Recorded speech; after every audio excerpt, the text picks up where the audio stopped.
আসলাম তোমাদের সাথে দুটো মনের কথা শেয়ার করতে। আমাদের প্রত্যেকের জীবনেই উচ্চাকাঙ্ক্ষা মানুষকে অনেক কষ্ট দেয়। অনেকেই আছে উচ্চাকাঙ্ক্ষা যদি বাস্তবায়িত না হয় মনে মনে অনেক কষ্ট পায়, ভেঙে পড়ে, নিজেকে নিজে গুটিয়ে ফেলে।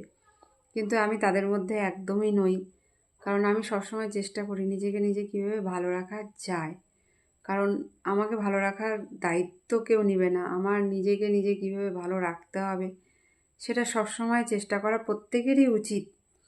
হোক না সেটা এক কাপ চায়ে নিজের আনন্দ নিজে খুঁজে নেওয়া, হোক না সেটা সন্ধ্যার পরে কোথাও একটা মন্দিরে গিয়ে ভগবানের সামনে আত্মসমর্পিত করে নিজের মনকে শান্ত করা, হোক না সেটা কোনো রেস্টুরেন্টে গিয়ে বান্ধবীর সাথে বসে একটু আড্ডা দিয়ে নিজেকে নিজে ভালো রাখা। তো এই ছোটো ছোটো ব্যাপারগুলোর মধ্যে আমি আমার নিজের আনন্দ খুঁজে পাই।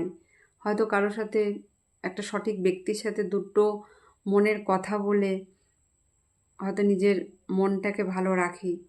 আমি খুব লোভী, কারণ নিজের মনের কথা সঠিক ব্যক্তির সাথে বলে যে মনটা হালকা হয় সেটা আমি প্রায় সময়ই করে থাকি। আর আরেকটা কথা বলবো, যে এই যে ফেসবুক প্ল্যাটফর্মে যে রিলস ভিডিও আপলোড করি, এটা আজকে থেকে না, কিছু পাবো সেই আশায় কখনোই করিনি। নিজের মনকে ভালো রাখার জন্যই শুরু করেছিলাম। তো সেটা অনেকটা মেন্টাল সাপোর্ট দিয়েছে, শুধুমাত্র নিজেকে ভালো রাখার জন্য। আমাদের জীবনে সব কিছুই ক্ষণস্থায়ী, সেটা হতেই পারে কোনো দামি জিনিস, বা হতেই পারে আমাদের নিজেদের কাছের মানুষ।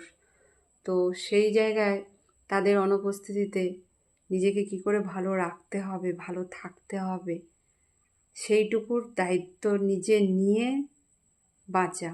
কারণ জীবনটা অনেকটা, তাই নিজেকে ভালো রাখার দায়িত্ব নিজেই নাও।